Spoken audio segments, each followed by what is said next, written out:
말씀을 사사기 7장 1절부터 읽어드리겠습니다. 여룹바알이라 하는 기드온과 그를 따르는 모든 백성이 일찍이 일어나 하롯셈 곁에 진을 쳤고 미디안의 진영은 그들의 북쪽이요 모레산 앞 골짜기에 있었더라. 여호와께서 기드온에게 이르시되 너를 따르는 백성이 너무 많은즉 내가 그들의 손에 미디안 사람을 넘겨주지 아니하리니 이는 이스라엘이 나를 거슬러 스스로 자랑하기를 내 손이 나를 구원하였다 할까 함이니라. 이제 너는 백성의 귀에 외쳐 이르기를 누구든지 두려워 떠오는 자는 길앗 산을 떠나 돌아가라 하라 하시니 이에 돌아간 백성이 22,000명이요 남은 자가 10,000명이었더라. 여호와께서 또 기드온에게 이르시되 백성이 아직 많으니 그들을 인도하여 물가로 내려가라. 거기서 내가 너를 위하여 그들을 시험하리라. 내가 누구를 가리켜 네게 이르기를 이 사람이 너와 함께 가리라 하면 그는 너와 함께 갈 것이요 내가 누구를 가리켜 네게 이르기를 이 사람은 너와 함께 가지 말 것이니라 하면 그는 가지 말 것이니라 하신지라. 이에 백성을 인도하여 물가에 내려가매 여호와께서 기드온에게 이르시되 누구든지 개가 핥는 것 같이 혀로 물을 핥는 자들은 너는 따로 세우고 누구든지 무릎을 꿇고 마시는 자들도 그와 같이 하라 하시더니 손으로 움켜 입에 대고 핥는 자의 수는 300명이요 그 외의 백성은 다 무릎을 꿇고 물을 마신지라. 여호와께서 기드온에게 이르시되 내가 이 물을 핥아 먹은 300명으로 너희를 구원하며 미디안을 네 손에 넘겨주리니 남은 백성은 각각 자기의 처소로 돌아갈 것이니라 하시니 이에 백성이 양식과 나팔을 손에 든지라. 기드온이 이스라엘 모든 백성을 각각 그의 장막으로 돌려보내고 그 300명은 머물게 하니라. 미디안 진영은 그 아래 골짜기 가운데 있었더라. 천국의 비밀 1398번을 읽어드리겠습니다. 한때 선하고는 거리가 먼 악한 영들이 내 주위에 많이 있었다. 천사가 다가오자 그 영들은 천사의 존재를 견디지 못하였다. 천사가 가까이 올수록 더욱더 뒤로 물러났다. 그 영들은 천사와 함께 온 영기에 머무를 수 없었다. 천사들은 수천만의 악한 영들을 물리칠 수 있었다. 악한 영들은 서로 사랑의 연기를 견딜 수 없는 것이다. 그럼에도 불구하고 천사들의 연기는 다른 천사들과 연계하여 완화되어지고 있다. 그렇지 않다면 그러한 영들은 도망쳤을 것이다. 이것이 다음 세상에서의 지각의 한 종류인 것이다. 이 지각에 의하여 영들이 공동체에 같이 연합하거나 보류되거나 하는 방법인 것이다. 천국의 비밀 1692번도 읽어드리겠습니다. 어떤 시험이나 시험을 구성하는 갈등이 어떤 것을 성취하는지는 아무도 알 수 없습니다. 그것들은 악과 거짓을 깨고 흩트는 수단입니다. 그것들은 또한 이것들에 대한 혐오감을 낳는 수단이며 양심이 주어질 뿐만 아니라 강화되며 그에 따라 인간이 거듭나게 됩니다. 이것이 바로 거듭나는 사람들이 갈등에 빠지고 시험을 겪는 이유입니다. 지상생애에서 시험을 경험하지 못한 사람들이 거듭날 수 있는 사람이라면 다음 생에서 그렇게 하는 이유입니다. 그리고 주님의 교회가 전투적이라고 불리는 것도 이러한 이유 때문입니다. 그러나 주님만이 자신의 힘이나 능력으로 시험을 구성하는 가장 잔인한 갈등을 겪으셨는데 이는 그분이 모든 지옥에 시달리셨고 끊임없이 그것들을 극복하셨기 때문입니다. 그래서 오늘 이제 성문서 말씀을 읽어드린 그 이유는 그 천사 한 사람이 수천만의 악한 영들을 물리칠 수 있다 하는 말씀이 있거든요. 이제 그 말씀은 오늘 말씀드릴 300명이 13만 5천 명의 그 군대들을 물리칠 수 있다 하는 것과 상통하는 말씀입니다. 또 그리고 이 또 말씀을 드린 이유는 주님의 교회가 전투적입니다. 그러니까 오늘은 그런 전투에 관한 말씀을 드린 것입니다. 특히 이 거듭나고자 하는 사람들 그리고 이 세례를 받은 분들은 특히 그 다음에 시험이 많이 따라옵니다. 그러므로 아주 조심해야 합니다. 왜냐하면은 양심이 주어지고 양심이 민감해지고 또 악령들이 네가 세례를 받았어? 그러면 한번 당해봐라 하고 또 이제 센 거를 갖다 들이댑니다. 그래서 더 시험에 들 수가 있기 때문에 지난번에 세례 받으신 분들은 아주 조심하셔야 하고 이 전투적이 되셔야 하는 것입니다. 그래서 오늘은 이 말씀을 같이 나누고자 합니다. 그래서 어떤 시험이나 또 이더라도 오늘의 그 말씀을 통해서 우리가 시험을 이겨야 하겠습니다. 그래서 우리는 지난주에 이어서 또 하는 것인데요. 지난주에 주님이 우리 자네 성과 진리를 넘치게 주실 것을 이야기하였습니다. 그래서 이번 주에 어떤 성과 진리가 넘치는 경험을 하셨는지 모르겠습니다. 하지만은 성과 진리가 넘치는 만큼 악과 거짓도 세게 다가옵니다. 그러면서 우리는 더욱더 전투적이 되어야만이 우리는 우리의 성과 진리를 유지하고 그리고 거듭날 수가 있는 것입니다. 오늘은 그 가득 넘친 잔으로 우리가 무엇을 해야 할지를 나누고자 합니다. 우리가 넘치는 잔을 사용하여 거듭나는 길로 나아가고자 하면 세상의 악과 거짓의 유혹이 밀려 들어옵니다. 주님은 이것을 하나하나 다 물리치셨습니다. 그러니까 이 세상에 있는 동안에 주님은 누구보다도 더 세게 이 세상의 악과 거짓의 유혹이 밀려 들어오셨을 것입니다. 주님은 이것을 하나하나 다 물리치셨습니다. 그러나 우리는 그렇지가 않습니다. 세상의 악과 거짓에 우리의 에너지를 다 소진할 때가 많습니다. 그리고 탕자의 아들처럼 다 탕진하고 주님께 돌아올 때가 많습니다. 그러나 주님은 우리를 받아주시고 즉 탕자의 아버지가 받아준 것처럼 우리를 받아주시고 우리에게 새로운 시작을 열어주십니다. 주님이 세상을 이겼듯이 너희도 이길 수 있다고 말씀하십니다. 오늘의 기도원의 이야기는 우리가 주님을 의지하여 세상을 이길 수 있다는 교훈을 주고 있습니다.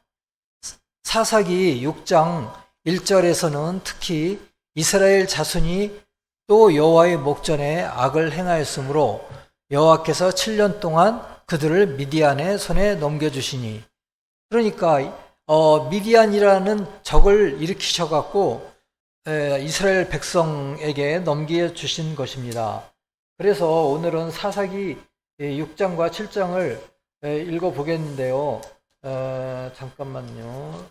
이 이스라엘 백성은 그러면 기드온은 누구고 미디안은 누구일까요? 그것을 먼저 우리가 보겠습니다. 이스라엘 백성은 습관적으로 죄의 노예가 되어버린 결과 쭉 죄의 노예가 되는 그 시간들을 보냈죠. 조금 살기 편해지면 바로 범죄의 나락과 타락의 나락으로 떨어지고 그러다가 다시 또 회개하고 이렇게 내려갔다 올라갔다 했습니다. 그래서 이스라엘 백성이 범죄와 타락의 나락으로 떨어진 것이 하나님 대신에 풍요와 비와 곡식의 수확을 다스린다는 바알 신을 숭배하기 시작하였습니다. 또한 바알의 배우자이며 다산과 성적인 풍요를 상징하는 아세라를 숭배하기 시작하였습니다. 아세라의 숭배는 아세라를 이제 목상을 세우고요. 그것에 이제 숭배 의식을 하면서 또한 성적인 타락으로 이어졌습니다. 이것은 주님이 말씀하신 혼인애와 정대치되는 것이죠. 주님은 이러한 이스라엘 백성을 심판하기 위해서 사랑의 매를 드셨습니다. 그러니까 이스라엘을 멸망시키기 위하신 게 아니라 회개시키게 하기 위해서 사랑의 매를 드셨습니다. 7년 동안 드신 것입니다. 근데 이것을 우리는 좀 교훈 삼아서 우리도 조금 살기 편해졌다고 해서 악과 죄와 세상적인 돈, 성공, 권력, 쾌락, 명예, 이기심 같은 우상 숭배에 빠진다면 주님은 사랑의 매를 드실 것입니다. 이와 같이 그 우상 숭배는 여러 가지 면이 있을 것입니다. 우리 자신도 이러한 악과 죄와 우상 숭배에 빠진다면 주님은 우리의 적을 일으키시고 사랑의 매를 치실 것입니다. 우리의 적들을 일으켜 우리를 징벌하실 것입니다. 이번에도 이스라엘이 범죄하자 하나님은 또다시 이스라엘을 징벌하시기 위해 미디안 족속을 일으키셨습니다. 그래서 그것이 미디안 족속입니다. 미디안 족속은 이스라엘을 공격하여서 이스라엘 백성의 곡물, 각종 과실을 다 가져갔고 양과 소와 나귀 등 모든 그 소유물을 다 가져갔습니다. 뿐만 아니라 이스라엘 백성은 생명의 위협을 느껴서 자기가 살던 집에서 살지 못하고 산으로 도망하여 굴을 파거나 산성을 쌓아서 생명을 보존하기에 급급하였습니다. 하나님께서는 미디안 족속의 압제 아래서 신음하며 당신께 구원을 호소하는 이스라엘을 그대로 방치해 두지는 않으셨습니다. 그러니까 이스라엘 백성은 회개하기 시작하였죠. 그래서 하나님께 또 호소하기 시작하였죠. 하나님은 이스라엘을 구원하기 위해서 당신의 일꾼을 선택하셨어요. 그래서 한 사람을 사사로 세우셨는데 그가 기드온입니다. 그래서 기드온과 미디안의 그 싸움인 것입니다. 하나님은 기드온에게 사사의 사명을 임명하시고 그 무엇보다도 먼저 그 땅에 있는 우상을 척결하는 일을 명하셨습니다. 그러니까 기드온에게 사명을 주시고 하나님의 사자가 나타난 것입니다. 그러니까 6절에 자세히 나와 있습니다. 그런데 기드온에게 우선 먼저 말하는 것이 그 바알의 제단을 파괴하라. 그리고 아세라 목상을 찍어서 넘어뜨리라 하셨습니다. 그리고 내가 반드시 너와 함께 하리라 하시니 네가 미디안 사람 치기를 한 사람을 치듯 하리라 하셨습니다. 그러니까 13만 5천 명을 치는 것이 마치 미디안 병사 한 사람을 치는 것과 같게 하리라 말씀하셨습니다. 그런데 기드온이 주의 사자에게 내가 이런 사명을 정말 받은 것입니까? 하고 징표를 구하자 지팡이의 끝을 바위 위에 얹은 무교병과 고기에 대어서 그 불이 나서 그 지팡이 끝에서 불이 나와가지고 무교병과 고기를 살랐습니다. 그런 게 있었고 또 양털에 이슬이 있게 하여 징표를 주었습니다. 그래서 그거는 아주 재미있어서 한번 같이 나누어 보겠습니다. 6장 22절에 기드온이 그가 여호와의 사자인 줄을 알고 이르되 슬프도소이다. 주 여호와여 내가 여호와의 사자를 대면하여 보았나이다 하니 여호와께서 너는 안심하라 두려워하지 말라 죽지 아니하리라 하시나 하고 안심을 시켜드렸고요. 또한 내가 기드온이 이제 하나님께 여쭈었습니다. 내 손으로 이스라엘을 구원하시려거든 죄송합니다. 시험을 하겠습니다 하고 양털 한 뭉치를 타작 마당에 두고 이슬이 양털에만 있고 주변 땅이 마르면은 말씀하신 것과 같은 것을 알겠나이다 했는데 이튿날 새벽에 보니까 그대로 되었어요. 그리고 양털에서 이슬을 짜니 물이 그릇에 가득하였어요. 또 하나님께 여쭈되 노하지 마소서 또 이번만 말하겠나이다 하고 양털을 또 두고서 또 양털만 마르고 그 주변 땅에는 이슬이 있게 하소서. 그러니까 마당에다 둔 것이죠, 땅에. 그랬는데 새벽에 일어나 보니까 하나님께서 그대로 하셨어요. 양털만 마르고 주변 땅에 다 이슬이 있었더라. 그러니까 이러한 징표를 구했는데 여러분은 어떤 일이 있을 때 그것에 대한 징표를 어떤 식으로 구하셨나요? 우리도 양털을 저 마당에다 두고 구해야 하나요? 그거는 아닙니다. 그거는 구약에서나 있을 수 있는 일이고요. 이러한 것은 이미 이제 다 그친 것인데요. 우리는 그러한 징표보다도 이제 말씀과 마음의 감동을 징표로서 삼아야 하겠습니다. 그래서 주님께서 이렇게 해서 기드온을 세우신 것입니다. 그리고 기드온은 자기가 이제 확신을 얻게 되었습니다. 내가 이스라엘을 구원할 또 사사구나 하고. 그래서 이스라엘에서 병사 32,000명을 모았습니다. 그리고 미디안의 병사 13만 5천 명과 대적하게 되었는데 기드온은 아직도 병사들의 숫자가 많이 부족하다고 생각하였습니다. 부족하지요. 한 4배 이상 되는데, 그러나 주님은 어떻게 말씀하셨을까요? 이스라엘 백성의 군대가 너무 많다고 하셨습니다. 그리고 줄이겠다고 하셨습니다. 그렇지 않으면 이스라엘 백성의 손에 미디안의 군대를 넘겨주지 않겠다고 하셨습니다. 그리고 이스라엘 백성이 우리가 스스로 내 손이 이겼다고 스스로 하나님을 잃어버리고 또 스스로 자랑하게 될 것입니다. 그렇게 하지 않게 하기 위해서 주님은 자꾸 줄이셨습니다. 그렇지 않으면 주님의 능력이 전쟁을 이기게 함을 잊어버리는 것입니다. 그래서 기드온은 하나님의 명령에 따라 두려운 자들은 떠나라고 하고 외쳤습니다. 그래서 22,000명이나 돌아갔습니다. 아주 놀라운 일이었죠. 그래서 남은 자가 10,000명이었습니다. 그래도 13분의 1이죠. 그러나 주님은 여전히 많다 하시면서 줄일 것을 명령하셨습니다.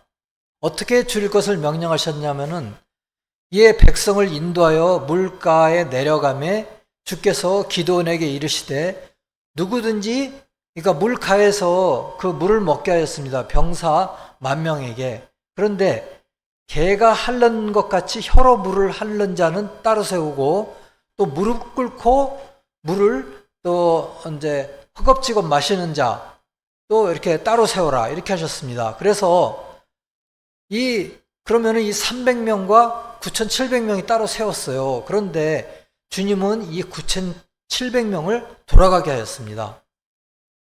즉 손으로 물을 움켜갖고 입에 대고 개처럼 핥는 자는 300명인데 이 300명으로 이스라엘을 구원하고 미디안을 기드온의 손에 넘겨주시겠다고 하였습니다.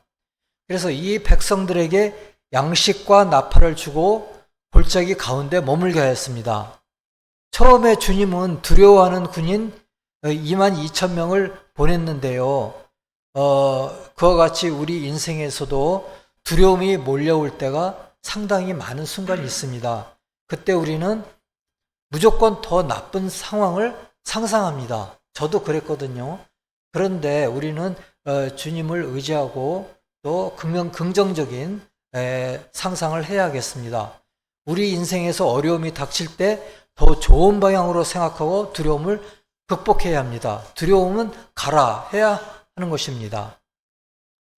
이 그림처럼 이 손으로 물을 핥아먹는 그 병사에게 너는 300명 쪽으로 가라 하시고 이 엎드려서 무릎 꿇고 엎드려서 물을 허겁지겁 먹는 이 병사들은 9,700명 쪽으로 가게 하였습니다.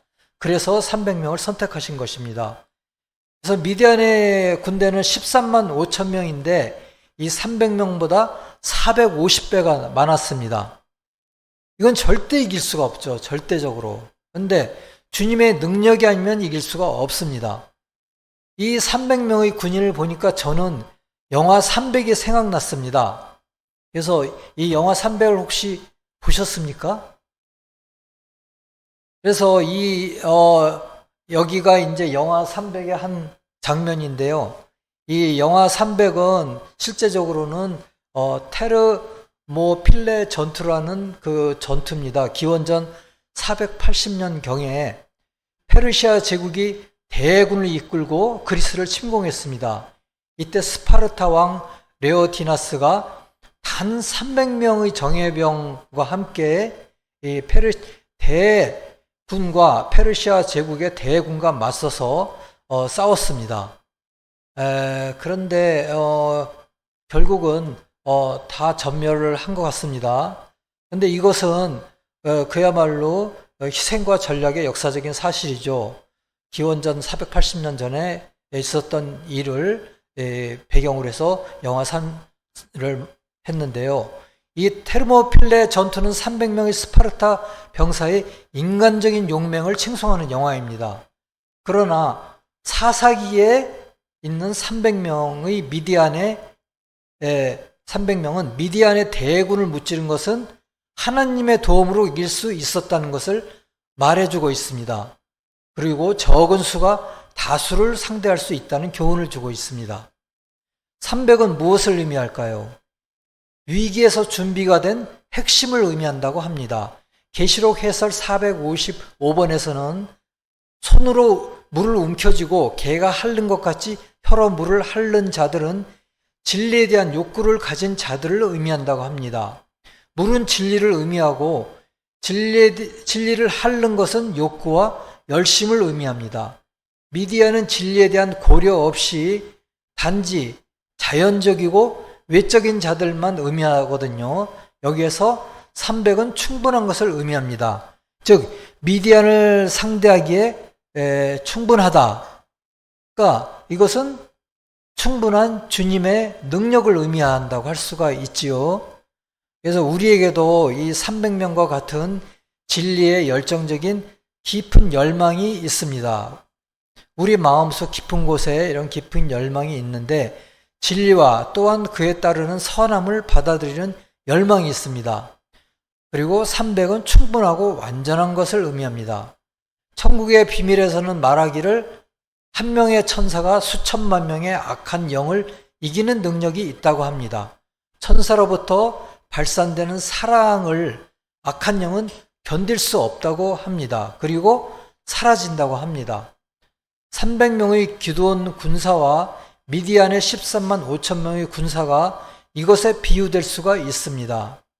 우리는 작은 알약 하나로도 몸 전체를 치료할 수가 있습니다. 또한 주님의 말씀 하나로도 어떤 사람의 경우 생애 전체를 변화시킬 수 있습니다. 이러한 작은 핵심이 이 13만 5천 명의 미디안의 군사로 상징된 악과 거짓과 이 세상적인 욕심을 물리칠 수가 있는 것입니다. 그리고 주님의 나라에 갈 수 있도록 하는 것입니다. 하나님의 섭리에서 말하기를 악한 영은 능력이 없습니다.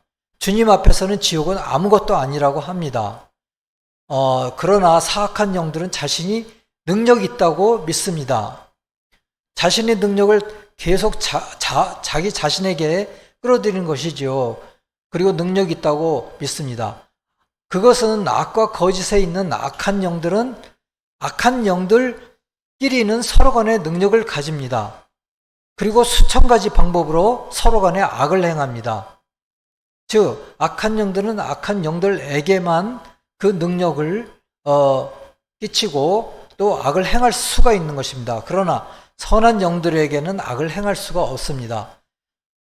그러나 어떤 경우가 있습니까? 자신을 악한 영과 연합하는 경우가 있습니다. 즉 이럴 때는 선한 영에게 악한 영이 악을 행할 수가 있습니다. 행할 때도 있습니다. 스스로 악한 영에게 자신을 내어줄 때는 악을 행할 때가 있다고 합니다.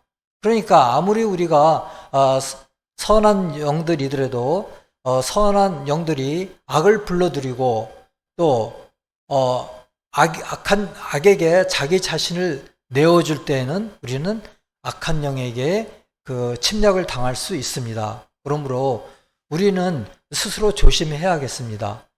작은 알약 하나가 전체 몸을 살립니다. 우리 안에 핵심적인 선 하나가 우리의 커다란 유전악을 물리칠 수가 있습니다. 모든 시험을 이기신 주님의 도움으로 우리는 수천만의 악을 물리칠 수가 있습니다. 그래서 시편 55장 18절에서는 말씀하십니다. 나를 대적하는 자 많더니 나를 치는 전쟁에서 그가 내 생명을 구원하사 평안하게 하셨도다. 아멘.